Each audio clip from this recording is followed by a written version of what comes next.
开，天地间将会迎来一场灾难。炼天古。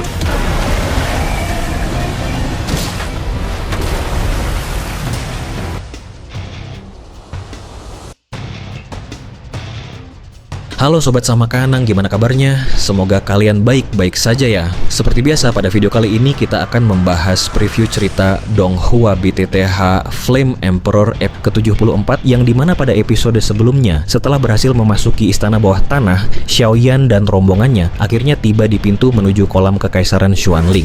Sebelum berangkat, Tetua Zhu diam-diam memperingatkan Xiaoyan, Mu Feng, dan Mu Yingying agar tidak membiarkan dua anggota keluarga kerajaan Xuanling mendapatkan keuntungan dari kolam tersebut. Melalui susunan teleportasi, kelima peserta kemudian tiba di wilayah misterius. Xiao Xiao dan Dapang langsung berlari meninggalkan mereka, membuat Xiaoyan curiga. Benar saja, tempat itu ternyata bukan kolam biasa, melainkan bagian dari formasi 9 ikan bermain dengan naga, peninggalan klan ikan mata surgawi yang pernah memiliki 9 tokoh kuat. Xiaoyan kemudian menemukan batu sumber ikan, sebuah harta langka yang terbentuk dari kematian para ahli kuno, namun batu itu tidak bisa dicabut dari tanah. Setelah keluar dari lorong, mereka melihat 9 jalur mengelilingi sebuah cekungan raksasa. Di seberang mereka, Xiao Xiao dan Dapang mulai menjalankan rencana untuk menyingkirkan Xiaoyan dan dua rekannya. Xiaoyan akhirnya menyadari bahwa ke-9 batu di tempat itu merupakan inti formasi. Jika ingin mencapai kolam kekaisaran, mereka harus menemukan cara menembus formasi tersebut. Kini, pertarungan kecerdikan antara 3 jenius pavilion pembakaran dupa dan 2 jenius keluarga kekaisaran Xuanling pun segera dimulai, dan itu merupakan inti cerita pada cerita sebelumnya. Kalau begitu, sekarang langsung saja kita masuk ke bagian cerita terbaru.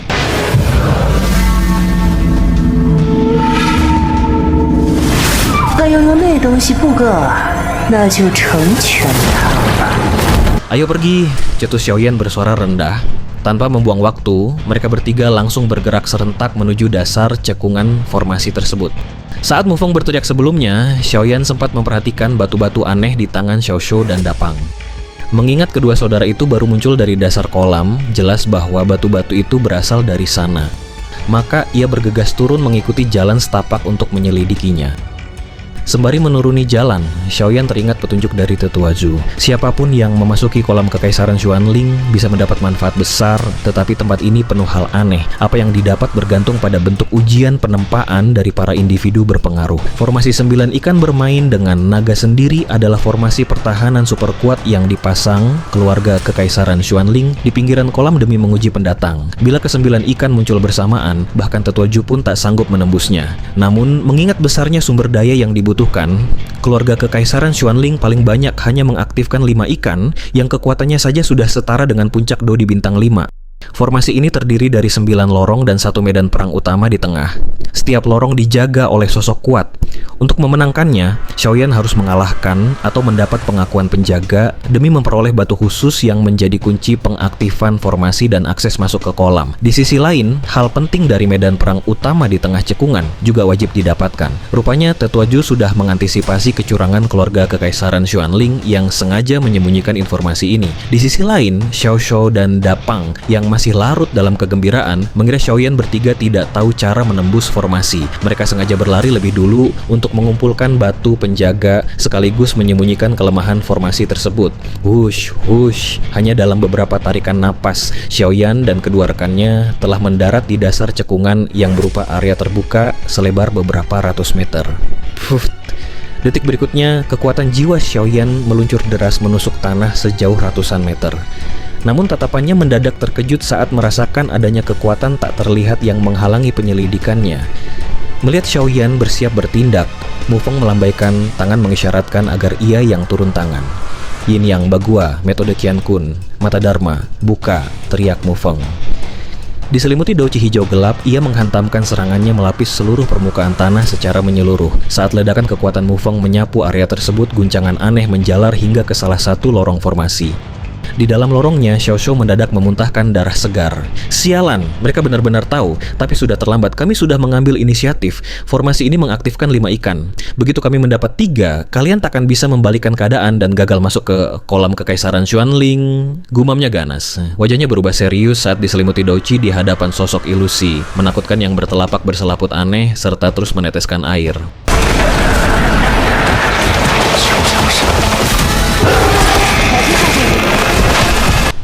Aku tak menyangka Xiaoshu dan Dapang sekejam ini. Selain menyembunyikan rahasia, mereka malah menyegel barang penting ini dengan ilusi. Rutuk Mufenggram saat teknik Yin Yang Bagua miliknya berhasil membedah anomali di tanah. Usai douchi hijau gelap menyelimuti tanah, kabut putih tebal mendadak membubung tinggi dari titik tengah.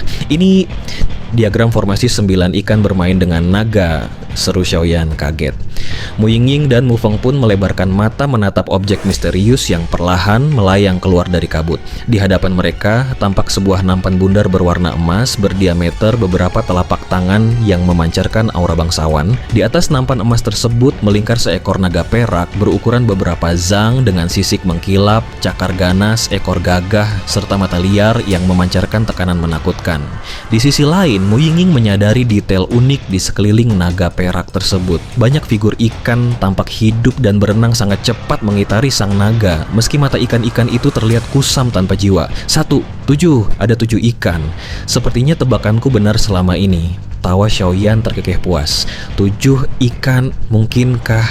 Mu Yingying memandangi 7 ikan yang mengelilingi naga perak. Mengingat batu-batu yang dibawa Xiaoshu dan Dapang sebelumnya, ia seolah menyadari sesuatu. Ketujuh ikan itu berenang perlahan didorong kekuatan misterius. Namun, Xiaoyan yakin jika naga perak bercincin 7 ikan ini benar-benar terbangun, gabungan kekuatan mereka bertiga pun takkan sanggup menghadapinya. Di antara ketujuh ikan tersebut, 1 terletak di mata naga perak dan memancarkan aura paling kuat. Xiaoyan menduga itulah yang terkuat dari ke-9 ikan. Uniknya, tidak peduli bagaimana mereka berenang, formasi di sekitar naga perak tetap terjaga ketat. Namun, 2 ikan di bagian paling bawah dekat ekor sudah tak terlihat, jelas sudah diambil oleh Xiaoshu dan Dapang. Menurut Tetua Ju, mereka harus menggunakan kekuatan ikan-ikan ini untuk memasuki lorong guna, membangunkan serta menantang para penjaga. Tanpa itu, mereka tak akan bisa menembus formasi. Ikan di kepala naga adalah yang terkuat dan makin ke bawah makin lemah. Kalian pilih dulu sebelum waktu kita habis, desak Xiaoyan.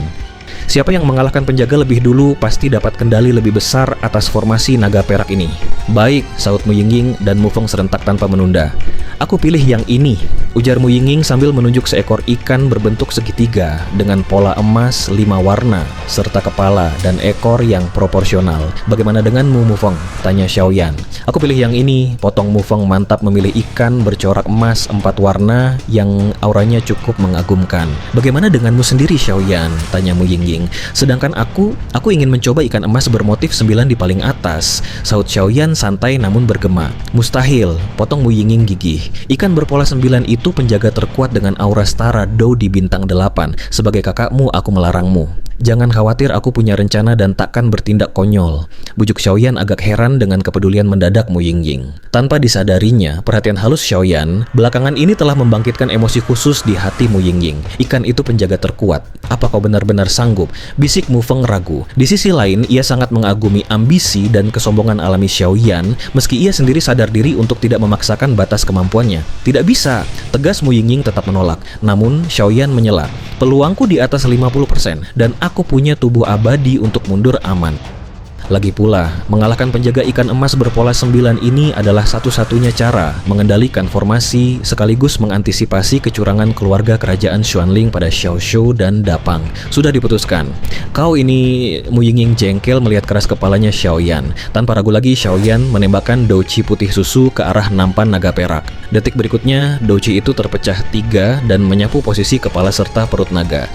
3 ikan dengan warna berbeda pun perlahan mendarat di tangan mereka.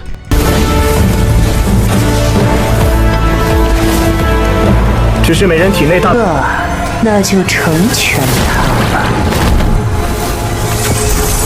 Sesaat setelah menyentuh ikan emas berpola 9, rasa dingin menusuk langsung menyebar ke seluruh tubuh Xiaoyan hingga membuatnya menggigil. Di sisi lain, Mu Yingying dan Mu Feng yang memegang ikan berpola 5 dan 4 juga merasakan aura dingin yang menusuk. Mu Yingying menyalakan api birunya untuk memulihkan rona wajah, sementara Mu Feng memancarkan cahaya biru tua dari tubuhnya demi menahan hawa dingin tersebut.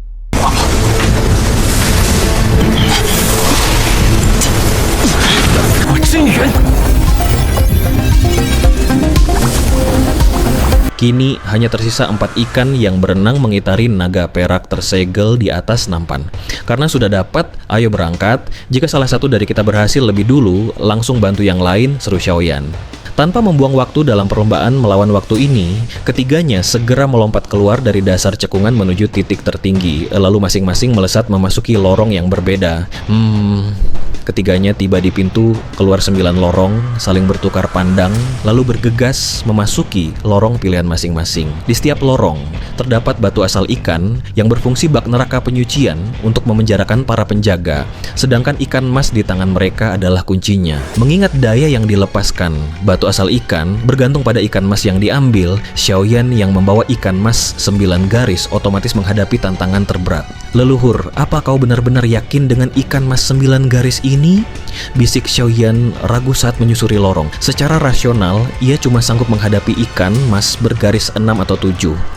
Menghadapi yang terkuat ini, bahkan dengan tubuh abadi, kekuatan jiwa luas, dan api surgawinya, ia sama sekali tidak percaya diri.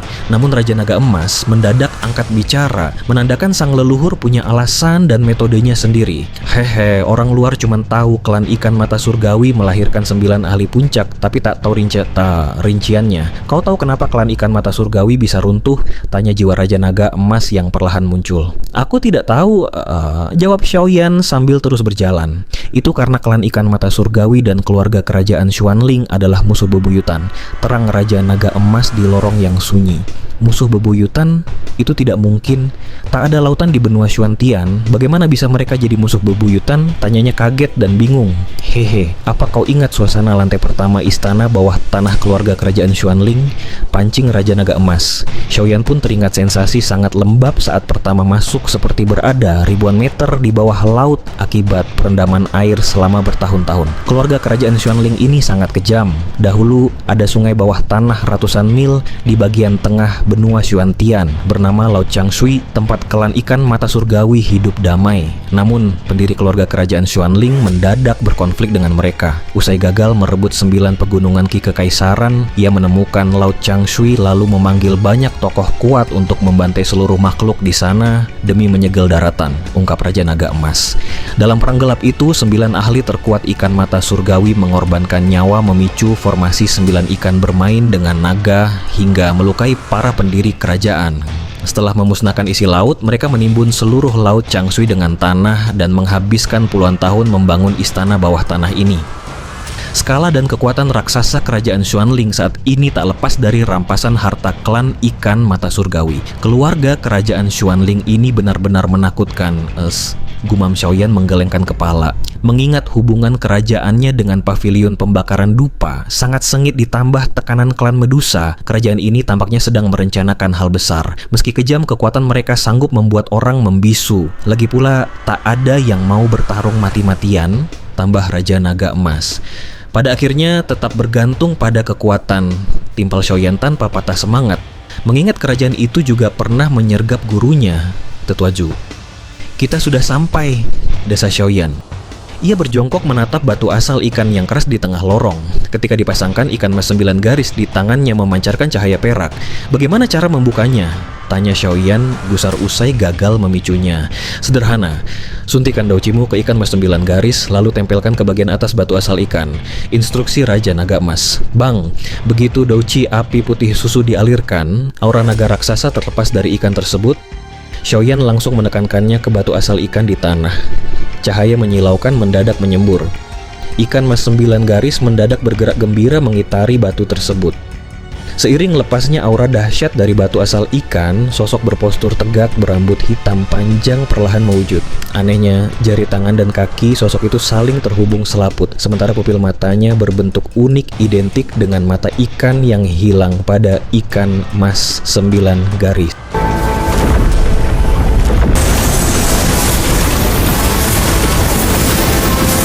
Desis, ikan emas bergaris 9 dan batu asal ikan terus memancarkan daya raksasa yang mengalir ke sosok di hadapan mereka. Xiaoyan tak kaget. Mengingat ini adalah ahli terkuat klan ikan mata surgawi, ia memilih duduk bersila menunggu. 1/4 jam berlalu hingga cahaya redup. Sosok itu perlahan memadat layaknya makhluk hidup. Anehnya, usai pupil matanya yang mirip mata ikan sempat terlihat sekilas, mata sosok itu kembali terpejam rapat menyerap sisa energi. Boom! Begitu cahaya batu dan ikan benar-benar padam, sosok itu mendadak membuka mata. Aura mengerikan langsung memenuhi lorong.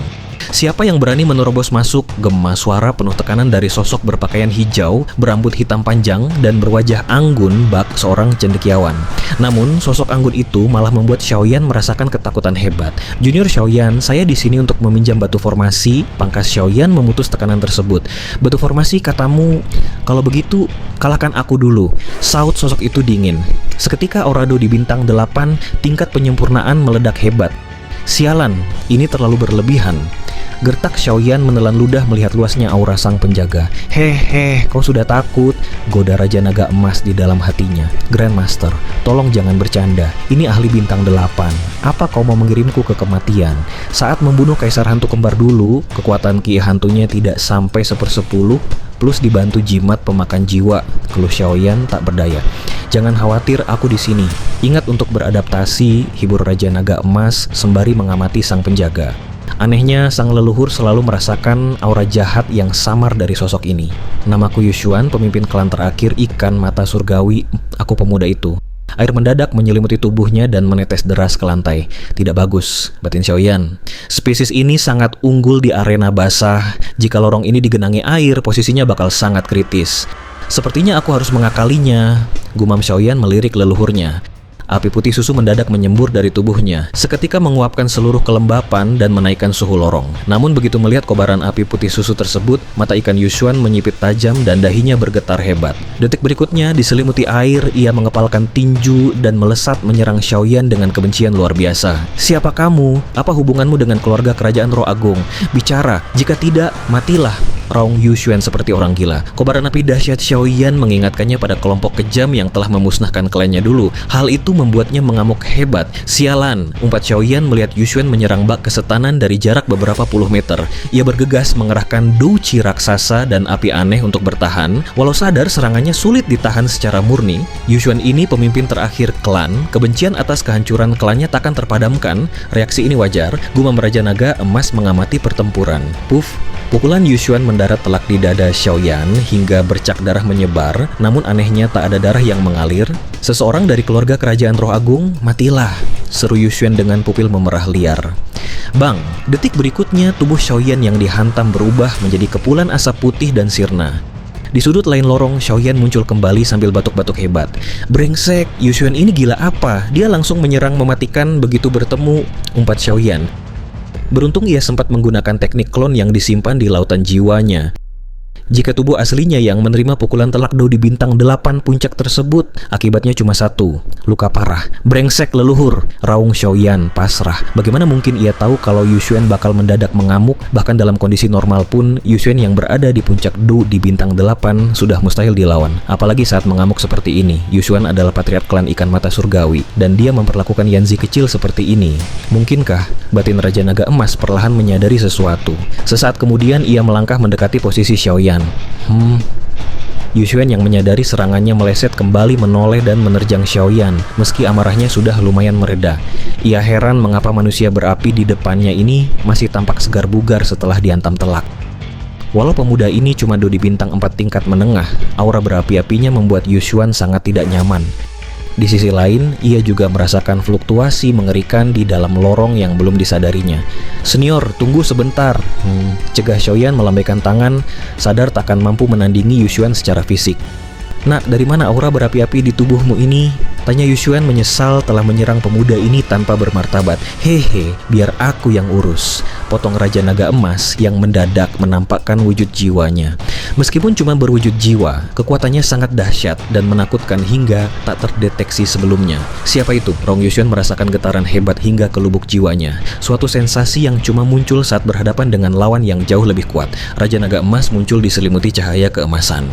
Mata naganya menatap Yushuan sambil tersenyum tipis. Hehe, kau menikmati menindas muridku. Tanpa basa-basi lagi, ia langsung mengangkat telapak tangan pucatnya dan melancarkan serangan. Seketika itu juga, tangan Raja Naga Emas membengkak berubah menjadi cakar naga bertabur sisik emas. Kekuatan mengerikan menyapu ganas ke arah Yushuan. Leluhur mencoba berkonfrontasi langsung. Batin Xiaoyan, sebagai sosok terkuat yang paling dekat dengan Dewa Naga, berhadapan dengan Yushuan bukanlah hal sulit bagi Raja Naga Emas, apalagi jika bicara soal kekuatan fisik murni. Batuk. Muka Yushuan langsung muram usai menahan pukulan tersebut. tersebut. Dari benturan singkat itu, ia sadar telah mengerahkan hampir seluruh douchinya untuk bertahan, namun tetap terdesak. Jika sosok misterius itu tidak sengaja menahan diri, ia pasti sudah luka parah. Ruang tertutup di sekeliling mereka bahkan mendadak tidak stabil akibat guncangan cakar naga keemasan tersebut. Hehe, kau tidak pantas tahu siapa aku, ujar Raja Naga Emas santai sambil menarik kembali cakar naganya yang kokoh bak gunung. Yushuan menekan rasa tidak senangnya karena sadar betul berada di hadapan sosok berkekuatan puncak yang begitu menakutkan. Di sisi lain, ia menangkap maksud ucapan tersebut. Kau bukan dari keluarga kerajaan Xuanling? Tanyanya menyadari telah salah paham pada Xiaoyan. Senior, waktu aku memanggil sisa jiwamu, kau langsung mengejarku seperti orang gila. Kalau tidak punya cara menyelamatkan diri, aku pasti sudah hancur lebur. Cetus Xiaoyan menghampiri Yushuan. Saat kau memanggilku tadi, aku merasakan kekuatan api yang sangat besar. Kekuatan ini sangat mirip dengan keluarga kerajaan Xuanling yang memusnahkan klan kami ribuan tahun lalu. Makanya aku haus balas dendam. Yushuan menyingkirkan kesombongannya usai melihat sosok tua di depan Xiaoyan bagaikan jurang tak terukur. Xiaoyan yang mendengarnya langsung dipenuhi garis-garis hitam di dahi. Di sisi lain, Raja Naga Emas yang awalnya cuma ingin menggertak Yushuan mendadak tersentak mendengar pengakuan itu. Kekuatan api, mungkinkah itu api suci? Bisik Xiaoyan dengan mata berbinar menatap kosong ke arah Yushuan. 传承，若真是红魔怪未死，那必然会开启一场浩劫。